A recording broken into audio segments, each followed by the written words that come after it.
नमस्कार मित्रांनो, शोध रहस्याचा या चॅनलवर आपल्या सर्वांचं पुन्हा एकदा स्वागत आहे. आज आपण जो अनुभव ऐकणार आहोत तो मला माझ्या एका मित्राने सांगितला आहे. परंतु व्हिडिओला सुरुवात करण्यापूर्वी जर आपण या चॅनलवर पहिल्यांदाच आले असाल तर चॅनलला सबस्क्राईब करा आणि बेल आयकॉन दाबा, म्हणजे भविष्यात येणाऱ्या व्हिडिओचे अपडेट तुम्हाला नियमितपणे मिळत राहतील. चला तर मग कथेला सुरुवात करूया. ही गोष्ट साधारण 10 दिवसांपूर्वीची आहे. महाशिवरात्री असल्यामुळे आम्ही एका गावामध्ये महादेवाच्या एका मंदिराला भेट द्यायला गेलो होतो. तिथे आम्ही दर्शन वगैरे घेतले. त्यानंतर तिथल्या स्थानिक लोकांकडून आम्हाला समजले की या गावात कुणीतरी महाराज राहतात जे भविष्य वगैरे सांगतात. तसा आमचा या सर्व गोष्टींवर विश्वास नाही, पण त्या गावातल्या लोकांनी त्यांच्याबद्दल बरंच काही सांगितलं. त्यामुळे त्यांना एकदा भेट द्यावी असा विचार करून आम्ही तिथे गेलो होतो. जेव्हा आम्ही तिथे गेलो तेव्हा आम्ही पाहिले की सुमारे 20 ते 25 लोक तेथे उभे होते आणि ते त्या जागेच्या आतमध्ये जाण्यासाठीच थांबलेले होते. ती एक 10 बाय 10ची खोली होती. आम्ही त्यांच्या मागे मागे तिथे गेलो आणि जाऊन स्थानापन्न झालो आणि घडणाऱ्या सर्व गोष्टी आम्ही आमच्या डोळ्यांनी पाहू लागलो. तिथे एक व्यक्ती आला होता. तो महाराजांसमोर जाताच महाराज त्याच्यावर चिडले आणि म्हणाले, आज कशाला आलायस? मागे 2 वेळा तुला बोलावलं होतं तेव्हा तर तू नाही आलास. त्यावर तो उडवाउडीची उत्तरं देऊ लागला. तसे महाराज थोडे शांत झाले आणि म्हणाले, ठीक आहे, बस, बोल, काय आहे आता? त्यावर तो सांगू लागला, महाराज मला क्षमा करा. माझ्या भावाच्या सांगण्यामुळे मी तुमच्याकडे येत नव्हतो. खरं तर आमच्या घरामध्ये थोडेसे प्रॉब्लेम सुरू आहेत. माझ्या मुलाचे लग्नच होत नाही आहे. एवढंच काय, तर माझ्या भावाच्या 2 मुलांचेही लग्न होत नाही आहेत. खूप ठिकाणी दाखवून झालं. काही ना काही कारणामुळे लग्न मोडतंय किंवा काहीतरी घडतंय ज्यामुळे समोरच्यांकडनं नकार येतोय. हे असं का होत असेल? त्याचं वाक्य पूर्ण होतं न होतं तेवढ्यात महाराजांनी त्याला असा प्रश्न विचारला ज्याने त्याच्या कपाळावर घामाचे थेंब जमा होऊ लागले. महाराजांनी विचारलं, गुप्तधन कोणत्या खोलीमध्ये होतं? काय बोलताय महाराज? हे बघ, मला सर्व काही माहीत आहे, त्यामुळे मला खोटं बोलू नकोस. मी जे विचारतोय त्याचं उत्तर दे. गुप्तधन कोणत्या खोलीमध्ये होतं? मला नाही माहिती. म्हणजे ऐकलंय मी घरच्यांकडनं असं की घरात कुठेतरी गुप्तधन होतं. कोणत्या खोलीतनं आवाज यायचा? अजूनही आवाज येतो ना?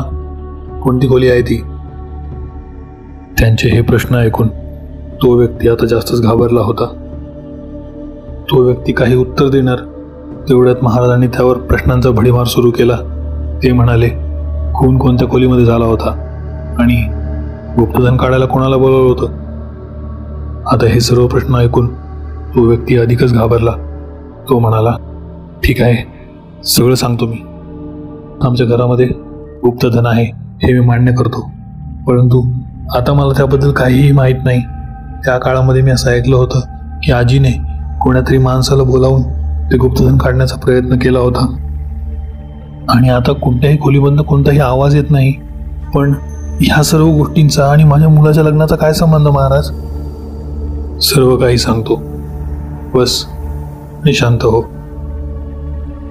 असे म्हणून महाराज त्याला सांगू लागले, गोष्ट तेव्हाची आहे जेव्हा तुझे बाबा तुझ्या वयाचे असतील. तुझ्या आजीला पैशांची खूप हाव होती, त्यामुळे त्या सतत कुठे ना कुठे काहीतरी उद्योग करत असायच्या. त्यांना एके रात्री तुमच्या आतल्या खोलीतनं एक आवाज आला, सुनंदा, सुनंदा, मी येऊ का? हा आवाज ऐकताच त्या जाग्या झाल्या आणि ती इकडे तिकडे पाहू लागल्या, पण त्यांना कोणीच दिसलं नाही. असं त्यांच्यासोबत नेहमी होऊ लागलं. प्रत्येक अमावस्येच्या रात्री त्यांना तो आवाज यायचा आणि त्या घाबरून उठायच्या. त्यांनी त्यांच्या जाणत्या एका व्यक्तीला याबद्दल सांगितले. त्याने त्यांना सांगितले की हा गुप्तधनाचा काहीतरी खेळ आहे तशा त्याबद्दल त्या विचारू लागल्या. तेव्हा त्या व्यक्तीने सांगितले की तुमच्या घरामध्ये कुठेतरी गुप्तधन पुरलेलं आहे आणि तेच तुम्हाला आवाज देत आहे. तुम्हाला ते काढायचं असेल तर तुम्हाला एक नरबळी द्यावा लागेल. कारण असं म्हणतात, गुप्तधन मिळवण्यासाठी जेव्हा कोणता व्यक्ती पुढे सरसावतो तेव्हा ते धन तर त्याला मिळते, पण त्याचा जीव त्याला गमवावा लागतो. त्यामुळे आता असा कोणीतरी व्यक्ती शोधावा लागेल जो त्या धनासाठी पुढे जाईल आणि त्याच्या मृत्यूनंतर ते धन आपण घेऊ शकू. हे ऐकून तुझी आजी खुश झाली आणि असा एक व्यक्ती त्यांनी शोधला. त्यांच्याकडेच काम करणारा एक नोकर होता. त्याला एका अमावस्येच्या रात्री त्यांनी आत धाडले. त्यालाही तो आवाज आला. तो आत सरसावला आणि तिथेच त्याचा मृत्यू झाला. त्याच्या मृत्यूनंतर ते गुप्तधन तुझ्या आजीने मिळवलं, परंतु जेव्हा त्यांनी ते धन पाहिलं तेव्हा त्यामध्ये फक्त कोळसे राहिले होते. त्यांना या गोष्टीचा खूप पछतावा झाला, पण त्याचा काहीही उपयोग नव्हता. त्या व्यक्तीचा जीव गेला होता. आता तुमच्या परिवारामध्ये जे काही संकट येत आहेत हे त्याच व्यक्तीमुळे आहे. तुमच्या घराच्या बाहेर एक बुरुज आहे, बरोबर? हो, त्याच बुरुजाखाली त्या व्यक्तीला पुरलेला आहे आणि त्यामुळेच त्याचा आत्मा तुम्हाला त्रास देत आहे. तुम्हाला त्याच्या आत्म्याची शांती करावी लागेल. त्यानंतरच तुमचे सर्व प्रश्न सुटतील.